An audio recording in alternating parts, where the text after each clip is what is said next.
Welcome to Welcome to Thrones and Scones. Welcome to Game of Thrones and Scones. Welcome to Game Scones of Us. Hi, it's been a long week. It's Tony Hans and Jeremy in with you, talking Season 5, Episode 5, Kill the Boy, and Strawberry Raspberry on your weekday morning podcast where we talk Game of Thrones over breakfast. Is it unsalvageable at this point, perhaps? Nah, it's good. Nah, it's all good. It's flawless. No one realized flawless. it. People are still yawning and waking up at this point, and they don't even tune in for another 4.5 minutes or so. So let's. Do you guys just want to get some real complex? All I can think of is the word concentrated because it's very early for me as well. But that's not what I want. What's the one when it's like opinions that are not popular? Controversial. Y'all want to get some controversial opinions out there? Yeah. Like women should not be allowed to own horses. I've heard that one. I just don't think they should. Makes sense to me. Yeah, maybe cats should actually decide the president. Maybe cats. Controversial? Maybe not. Maybe not. Did you ever watch the Puppy Bowl on the Super Bowl? I am familiar. Emily always wants to turn it on there, and I really don't understand how it's a sport. They just let the puppies play on a like printout screen kind of thing. I don't really get the whole touchdown or scoring. And there's like 30 footballs. I really don't. It's confusing to me. That's how I feel watching actual football. So, so it's better. But yes. So sorry. Season 5, Episode 5.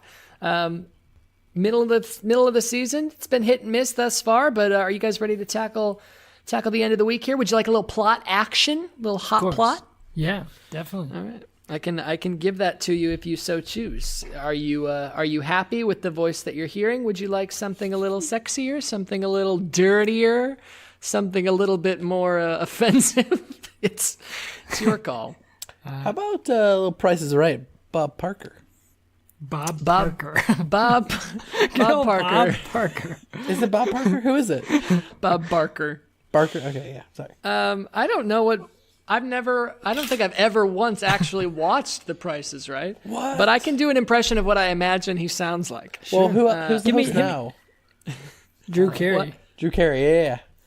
Does he have a voice like? No, do Robert Parker.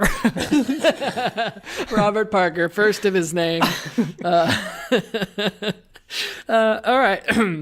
Hey, it's me, Bobby Parker here, obsessed with your pets and genitals, and we're going to be talking about those in a minute here. But first, Danny makes a difficult decision in Meereen. John recruits the help of an unexpected ally. Why don't you reach into my pocket and see who it is? Brienne searches for Sansa, and Theon remains under Ramsay's control. Be sure to spay and neuter your petses.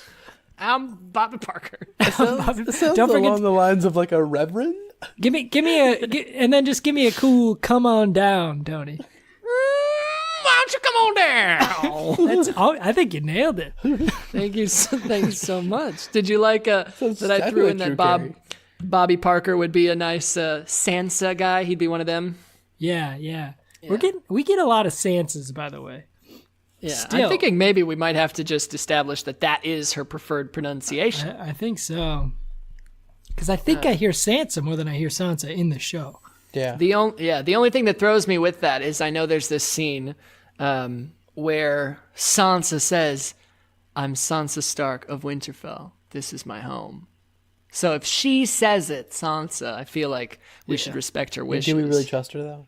Do we? No, God no. But still. Yeah, I'm partial to Sansa anyway. So. Well, you and Joe Jonas. Well, let's kill some boys, shall we? Tackling the 5th episode of the 5th season, and I didn't do the official math, but I believe our 50th episode. Oof. I'm either on the money or one off, but I think that this is our 50th episode. So welcome to it, boys. As we've already established, most podcasts don't reach this point for a much healthier amount of time. And they're healthy. And they're healthy and they're sustainable. I think we're really hoping that finish line comes in sight soon. Yeah, it is. I would say it's even more impressive given our podcast was pretty much dead on arrival anyway. I did have this conversation yesterday at work with a coworker who said, "Hey, I was in traffic a bunch over the weekend, and I was like, you know what? I'll listen to an episode of Tony's podcast." And I was like, "Oh, awesome!" She's like, "Yeah." So I queued up your. I just picked one at random. I was like, I'll get a season recap in. So I got the season 2 recap, and she said, "I don't know about the Game of Thrones, but you guys are talking about balls a lot."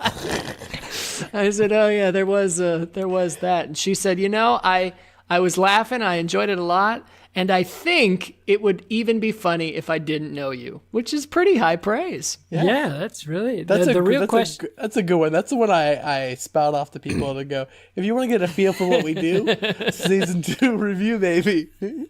Yeah, the real question is she ever going to listen to an episode again?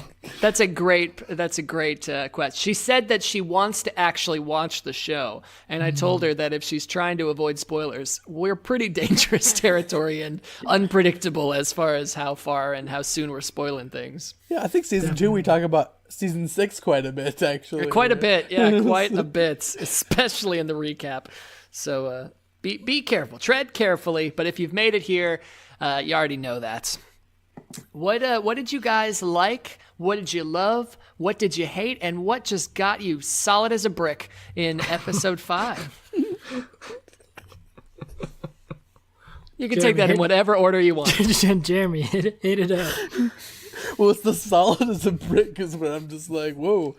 That's a lot. I just meant like in your support for a character, you're just like staunchly behind them, like rock solid. Yeah. Oh yeah. So for yeah. me, actually, I would say with Tormund actually in this episode, I like the wall. I think that entire thing is awesome.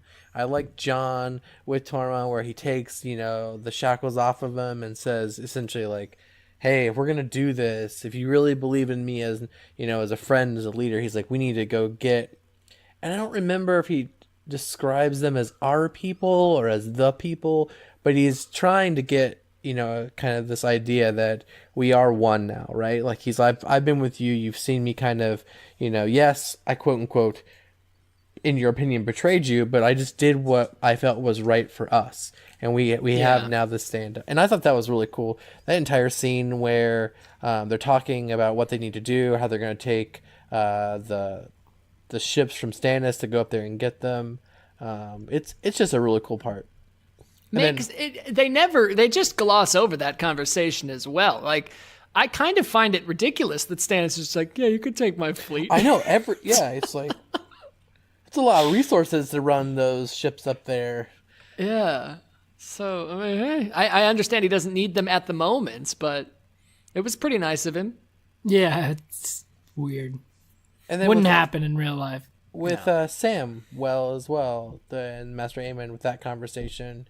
I think Sam's character is getting more interesting, and we see him talking about kind of the Meister plan as well. Or Maester.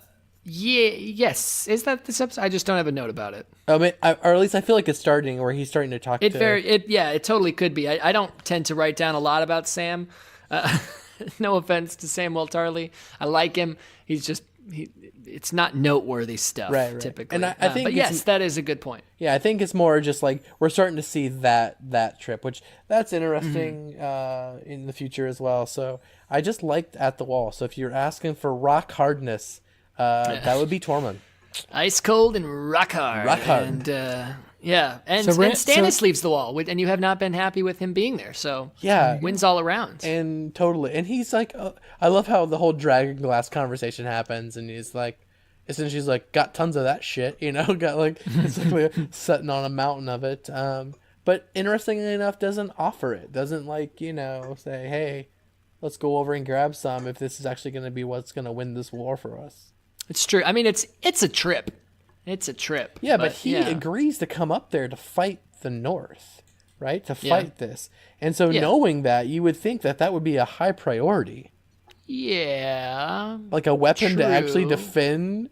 I mean, because up until now, they've had nothing. And it's a great point. They did make that whole trek up north because of this other battle that Melisandre was now Right. realizing with Davos's help. Yeah. And then they just kind of ditch it. I mean, I guess the And then theory they is had- they can't reasonably sustain everybody at Castle Black, so they need to take Winterfell to only have enemies on the one side, but it's a little loose. But do you think they actually believe anyone in Winterfell is going to try to attack? I mean, that wouldn't make sense. That would be attacking technically a sovereign country in its own, right? I mean, they are separate from everything else. So I just don't get the reason for going to Winterfell. I don't understand that. Yeah, I hadn't really considered that up until this point. Now I'm confused and slightly less rock solid. It's gotta be said. Well, let's get you hard. Please tell me what got you going. Oh, I think that my favorite moment in this episode was does anyone have any other wall stuff before I leave them entirely in the dust? No. So I got a couple great dragon moments in this episode, and I like that a lot. Now, I would be remiss if I didn't make a D&D reference in this one because there are literally dragons in a dungeon.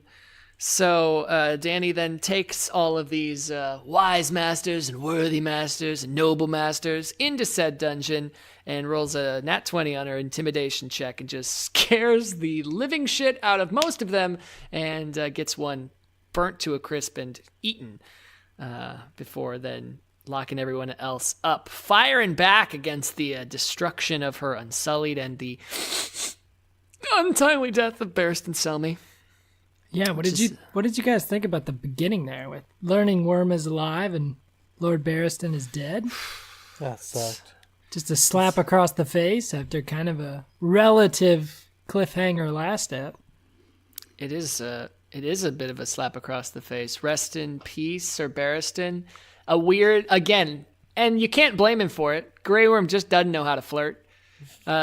This is not the time, really, to be saying things like that. I understand the sweetness of what he did say, but also there's like a lot of weight to that. Mm. It's like, hey, I couldn't fight, and I failed my my brothers and Barristan Selmy because of you.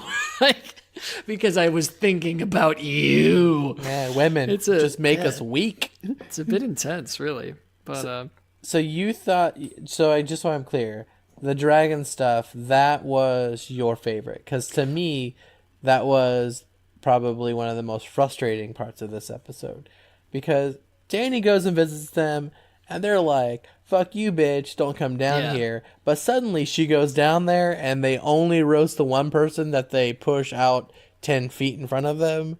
It just seems like, from all we know, those dragons are fucking pissed at Dany, but now they do her bidding. Yeah. We mentioned that a couple episodes back. It's not actually my favorite part, but I had been thinking about it since we were talking, and I think maybe what they're going for is we see a change in relationship with Daenerys and the dragons moving forward, and I wonder if it was like she was approaching them like, you know, a mother, like trying to just be sweet and whatnot the first time after Jorah said, like, oh, you can't tame a dragon, Khaleesi, not even their mother, blah, blah, blah, whatever. And then going forward, I won't say that they have a distant relationship, but it's more like, all right, no, this is what's up. So she's like alpha male maybe at this point a little bit. And that makes more sense, I think, when you think of it that way. And that's kind of what I was thinking, in the sense that she treats them, and this is more as a pet, right? Like where she is the pack leader. Something like that, yeah. But my favorite moment with the dragons was actually just getting to see Tyrion's face when you see Drogon fly overhead as him and Jorah are sailing through the ruins of Valyria, which I gotta be honest, I'm a little bummed we see in the show. Because there is such this mysticism surrounding the ruins of Valyria, and it's supposed to be like this, and obviously it's totally destroyed, nothing left. But I just don't think there was any way for me to see this and for it to live up to the cool, like, built up lore that it had in my head. Like, Valyria is supposed to be like, you sail there, there's a hefty chance you ain't coming back. Like, there are a handful of people who have made it to Valyria in the books and returned. Theon's uncle being one of them, and he's gone insane because of it. So I wonder if that fell a little short for a lot of people, but it was okay. It was fine. Mm-hmm. Yeah. Coming from someone who hasn't read the books, I thought that was pretty cool. Yeah. It seemed like I liked, that was actually my favorite part of this episode.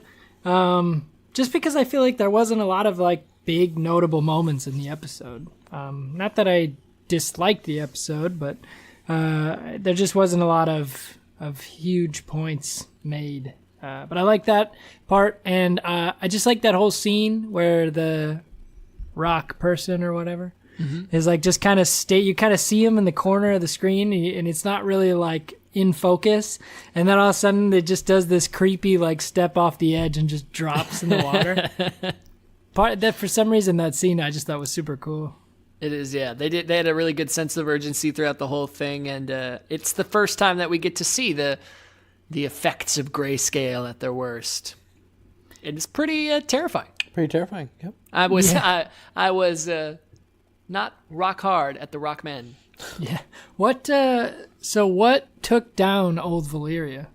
It's only called the Doom. And we don't know technically. The popular theory is like some sort of supermassive volcano or asteroid or something. But it's just some sort of crazy phenomenon that wiped the whole thing out overnight.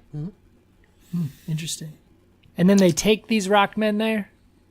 Yeah. Okay. Yeah. So I that guess it's wasn't just like an exile thing. Yeah, that wasn't something that was started there. It's like a leper colony. Naturally, they just take them there. So then, Correct. in the show, is that in the book too that they take these rockmen there, or is that just Yes. in the show? Oh, okay. Yeah. Same thing happens actually in the books, except it's not Tyrion with Jorah. He's with other company. Interesting. What? So you're saying that few people have made it to Valyria and survived, right? Yes. But then, how do they get these rock people there? It's a good question. Maybe they just maybe they sail them off when they're still a little conscious, and they just take the boats themselves. I actually have no idea. Yeah, That's they really great. don't That's a good point. They really don't give a timeline of how long rockmen live as well, right? I mean, like that just is kind of Yeah. You Yeah, s- we have no you have idea. no- Stannis says at one point to Shireen that she would either die quickly or grow up to just barely learn to appreciate the world before having it like taken from her. So Right. and she was a baby, so we have to imagine the process of going full uninfected to stone men level is like maybe a few years. right. It seems to go pretty fast for somebody down the line. Yeah. Yeah. So again, time is a construct, but we try to construct it together. As for my least favorite moments of the show, I just kind of have a note here that I want to get your guys's. I want you guys to probe me and just get a feel for this real quick. Miranda's kind of an odd character, isn't she? What do you think the point of Miranda is?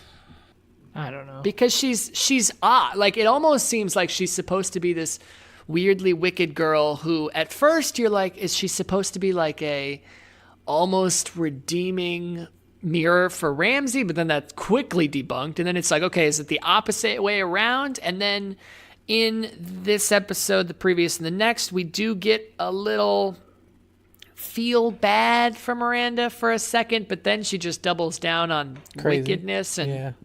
I just don't really understand. And granted, not every character has to have a massive role in the overall theme of every single lesson learned, but I just kind of don't vibe with her. Yeah. And why is she there Where? in Winterfell? In Winterfell. She just came with Ramsay. Okay. Was she there when they captured Theon as one of the two girls when they cut his penis off? She was. Okay, I couldn't remember if that was one of them or not. And I think the other girl was the one that they hunted down later, but I could be wrong about that. I believe so. Yeah. Isn't that messed up? It's like, yeah. Mm-hmm. I don't know. I felt like her character role is to make you think that Ramsay isn't insane all the time. Like, by having someone to keep him busy, he's able to keep it under control. And that's where I think his point of, like, if I get bored, you know what happens if I get bored. So it's like you're playing with fire. Yes, I can be warm and, you know, I can provide the thing that you think you want from me, which is love, which is all fucked up. But, you know, you realize if you get too close or if I get annoyed with you, I will just burn you alive kind of thing. And I think she realizes that in that sense. She does kind of have a very, like, Harley Quinn vibe, Totally. I suppose. Totally agree with that statement. Yep. So maybe that's why I don't like her. I've never been a Harley Quinn. I don't like the Joker. We've established that as well. So maybe it's different strokes for different folks. And I know what strokes I like, let me tell you. Speaking of, we get some jugglies. I don't know what you're talking about. Yeah, and we're right in the proper place to talk about them today as well. We get to see Miranda in her full glory, and just a little butt action and some more implied from Ramsay Bolton, and that's it, I think. Yeah, actually, so the other stuff that was, so the whole Bolton stuff with Sansa and Ramsay and Roose, I think so. Now, you know, Ramsay is like, I am a Bolton. Things are going well in my life. I'm going to marry Sansa. I keep fucking with her with the whole death of her family. You know, Roose tries to put him in his place, I'm assuming, when he freaks kind of a little bit of saying like, hey, I'm having a boy. Guess what? Yeah. That kind of fucks up everything for you after I just gave you everything you wanted. And I really didn't understand that political move because his statement to him initially was like, you will be the heir unless I have a boy. And it's like, so you let him enjoy that for all of like 5 days, if that. So yeah, but then they go on to have a weird sort of psychopath moment.